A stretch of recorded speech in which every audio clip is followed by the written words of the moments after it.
नमस्कार, स्वागत है आपका आपके YouTube चैनल में जिसका नाम है माय एक्सपर्ट डॉक्टर। मैं आपके साथ हूँ डॉक्टर शालिनी सिंह सालुंके, आपकी कंसल्टेंट फिजिशियन। इस चैनल के माध्यम से हमारी कोशिश रहती है कि हम आपको हेल्थ बेस्ड ऑथेंटिक इन्फॉर्मेशन पहुँचा पाएँ डायरेक्टली मेडिकल एक्सपर्ट्स के थ्रू, ताकि आपका भविष्य हेल्दी और हैप्पी रहे। आज के हमारे इस वीडियो में हम बात करने वाले हैं डेंगू में प्लेटलेट के रिडक्शन की। डेंगू के केसेस दिन प्रतिदिन बढ़ते जा रहे हैं। मरीजों में प्लेटलेट कम होने का खतरा, उससे पैदा हुआ डर बढ़ता जा रहा है। अक्सर मरीज ओपीडी में आते हैं, पूछते हैं कि मैडम हमारे रिलेटिव का प्लेटलेट कम हो गया है, क्या करें कि प्लेटलेट बढ़ जाए, क्या ये कोई खतरे वाली बात है? तो आज का हमारा वीडियो इसी इम्पॉर्टेंट पॉइंट पर डिस्कशन करने के लिए है। हम इस पूरे पॉइंट को 5 इम्पॉर्टेंट भाग में देखेंगे। ये प्लेटलेट आखिर होते क्या हैं, हमारे शरीर में इनकी क्या ज़रूरत है, यदि ये कम हो जाएं तो हमें क्या खतरा बन सकता है और इसको बढ़ाने के लिए हम क्या कर सकते हैं। ये सारे पॉइंट्स हम इस वीडियो में डिटेल में डिस्कस करेंगे। इस वीडियो को देखने के बाद डेंगू में प्लेटलेट के रिलेटेड कोई भी प्रॉब्लम आपको नहीं सताएगी, ये मेरा वादा है आपसे। केवल एक बात का ध्यान रखिएगा कि ये जो नॉलेज एक्विजिशन होता है, जानकारी लेते हैं हम, ये एक जर्नी होती है, सफ़र होता है, ये एक मंजिल नहीं होती। तो हमें पूरा वीडियो ध्यान से देखना चाहिए अंत तक, ये मेरी रिक्वेस्ट है आपसे। तो चलिए आज का वीडियो हम शुरू करते हैं। पहला सवाल, ये प्लेटलेट्स आखिर होते क्या हैं? जो हमारा खून होता है उसके 2 कंपोनेंट्स होते हैं, प्लाज्मा और ब्लड सेल्स, मतलब रक्त कोशिकाएं। अब 3 तरह की रक्त कोशिकाएं होती हैं हमारे ब्लड में। पहली आरबीसी माने लाल रक्त कोशिकाएं, दूसरा डब्ल्यूबीसी माने सफ़ेद रक्त कोशिकाएं, और तीसरा होता है प्लेटलेट्स। ये प्लेटलेट्स भी बोन मैरो से ही बनता है। नॉर्मली देखा जाए तो हमारे खून में 1.5 से 4 लाख प्लेटलेट्स पाए जाते हैं। दूसरा सवाल, हमारे शरीर में प्लेटलेट्स का काम क्या होता है? तो हमारे शरीर में या खून में प्लेटलेट्स का काम होता है खून को बहने से रोकना, जिसको हम क्लॉटिंग ऑफ ब्लड बोलते हैं। जब भी हमारी ब्लड वेसल में कोई नुकसान पहुंचता है, चोट लगती है, तो ये प्लेटलेट्स जो ब्लड में बह रहे हैं वो जाकर उस जगह पर चिपक जाते हैं, उस ब्लड वेसल की वॉल से चिपक जाते हैं और वहां पर फाइब्रिन नाम के एक पदार्थ का वेब बना देते हैं, जाला बना देते हैं, जिसके कारण कि खून निकलना बंद हो जाता है या खून बहना बंद हो जाता है। तो तीसरा सवाल, आखिर डेंगू में प्लेटलेट्स को होता क्या है? तो ये जो डेंगू का वायरस रहता है, ये 2 तरह से हमारे प्लेटलेट्स को नुकसान पहुंचाता है। पहला, ये डेंगू वायरस प्लेटलेट्स को इन्फेक्ट करते हैं, संक्रमित करते हैं। ये संक्रमित प्लेटलेट्स नॉर्मल प्लेटलेट्स को नुकसान पहुंचाते हैं, उनको ख़त्म कर देते हैं।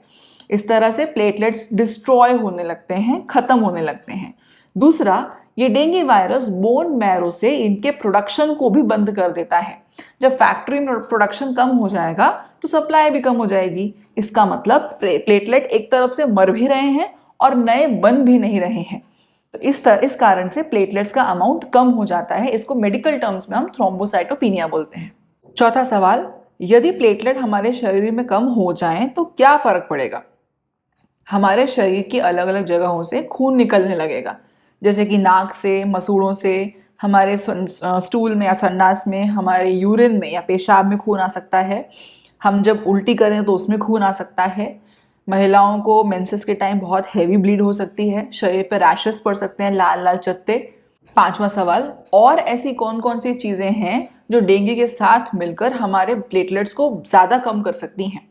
तो कुछ चीज़ों का आपको ध्यान रखना चाहिए। यदि आपकी किन्हीं दवाइयों पर हो, जैसे कि एस्पिरिन, कोई कैंसर ड्रग, कोई रेडिएशन थेरेपी, या आप बहुत ज़्यादा अल्कोहल कंज्यूम करते हैं, या आपको किसी तरह का कैंसर है जैसे कि ब्लड सेल्स ल्यूकीमिया, या स्पेशल केसेस इन प्रेगनेंसी है जिसको हेल्प सिंड्रोम बोलते हैं, या तो फिर आपको ऑटो इम्यून डिसीज़ है जिसको हम ITP, इम्यून थ्रोम्बोसाइटोपेनिक परप्यूरा के नाम से जानते हैं, या किसी तरह का इन्फेक्शन है। मोस्टली बहुत सारे वायरल इन्फेक्शंस बोन मैरो को सप्रेस करके प्लेटलेट प्रोडक्शन को कम कर देते हैं।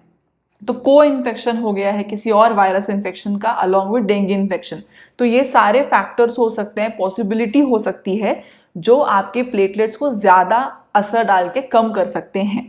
6वां सवाल, हमें कब डरना चाहिए, कब हमारे प्लेटलेट्स कम होंगे, ऐसी कौन सी वैल्यू होती है जब हमें टेंशन लेनी चाहिए प्लेटलेट्स की कमी की?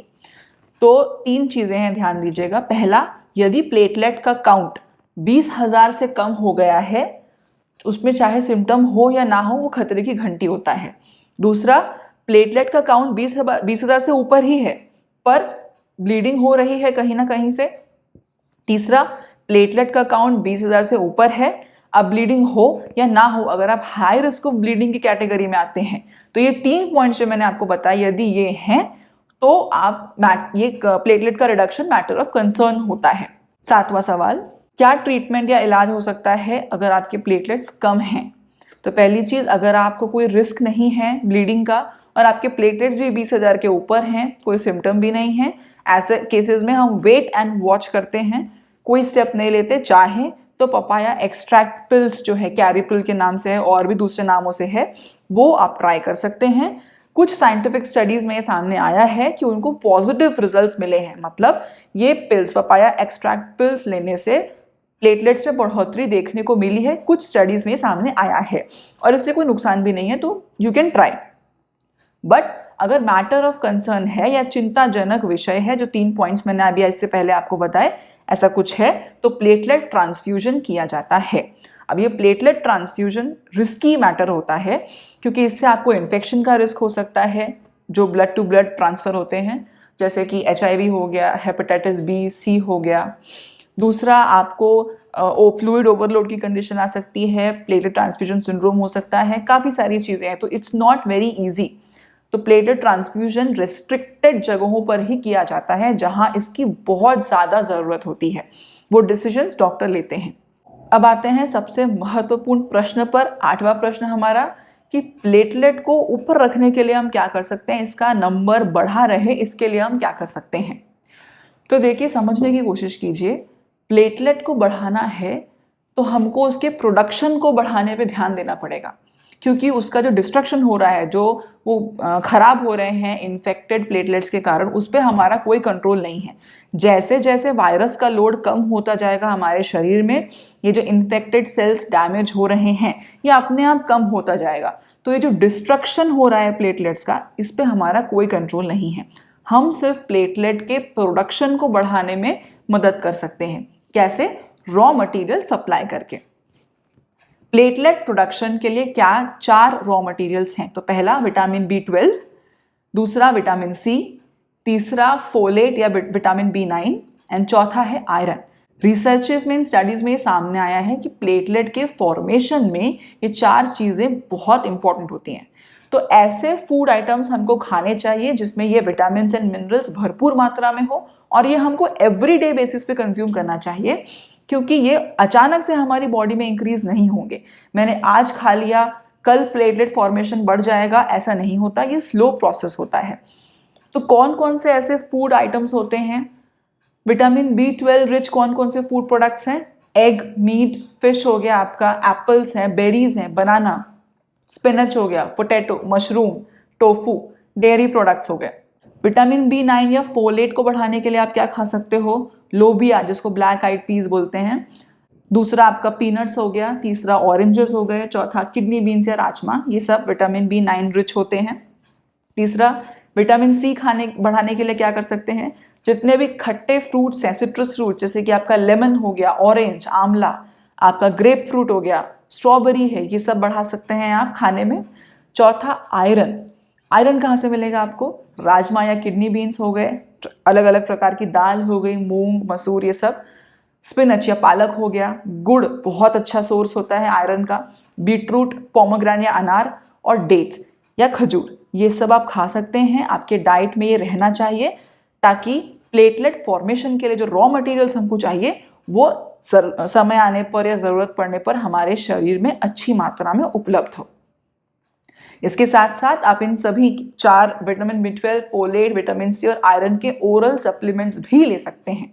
9वां प्रश्न, ऐसी क्या चीज़ें हैं जो हमें नहीं खानी चाहिए अगर हमें अपने प्लेटलेट्स बढ़ाने हैं? तो रिसर्चेस में सामने आया है कि जो ज़्यादा अल्कोहल कंज्यूम करते हैं, क्रैनबेरी जूस या क्रैनबेरी फ्रूट्स कंज्यूम करते हैं, या बहुत इंटरेस्टिंग काउ मिल्क कंज्यूम करते हैं, उनका प्लेटलेट्स थोड़ा कम पाया गया है नॉर्मल पॉपुलेशन की कंपैरिजन में।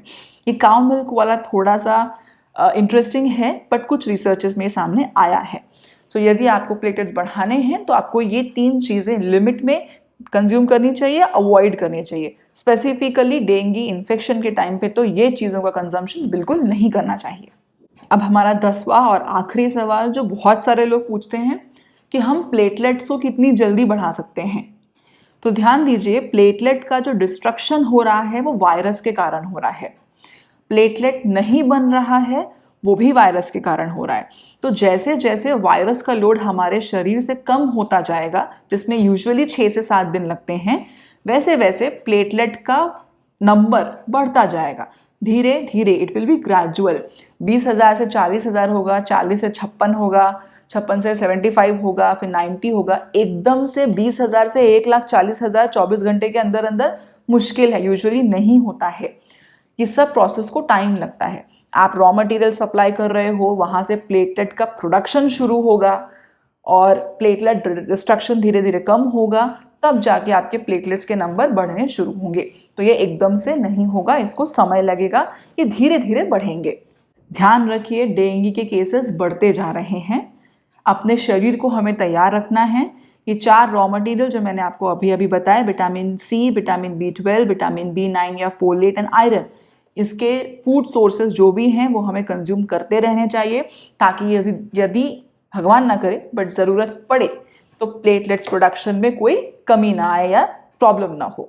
चलिए फटाफट से 5 की पॉइंट्स या हाइलाइट्स जो आज के वीडियो थे वो मैं आपको बता देती हूँ। नंबर 1, प्लेटलेट्स की कमी से हमारे शरीर में अलग अलग साइट्स से ब्लीडिंग हो सकती है।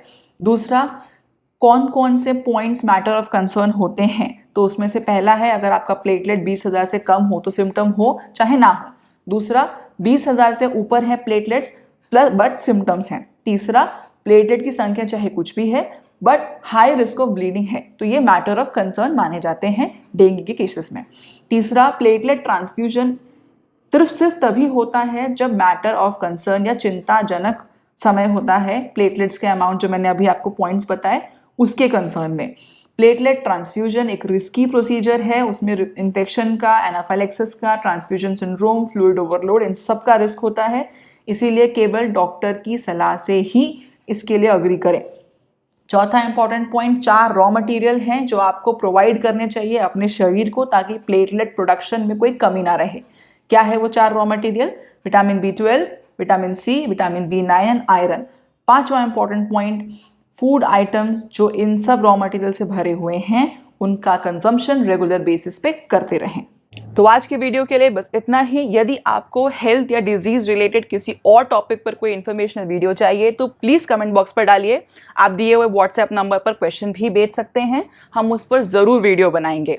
हम दिए हुए व्हाट्सएप नंबर पर ऑनलाइन कंसल्टेशन के लिए भी अवेलेबल हैं। तो अगले वीडियो में हम किसी अदर इन्फॉर्मेशनल टॉपिक के साथ आपसे रूबरू होंगे। तब तक के लिए अपने अपने घरों में स्वस्थ रहिए, मस्त रहिए।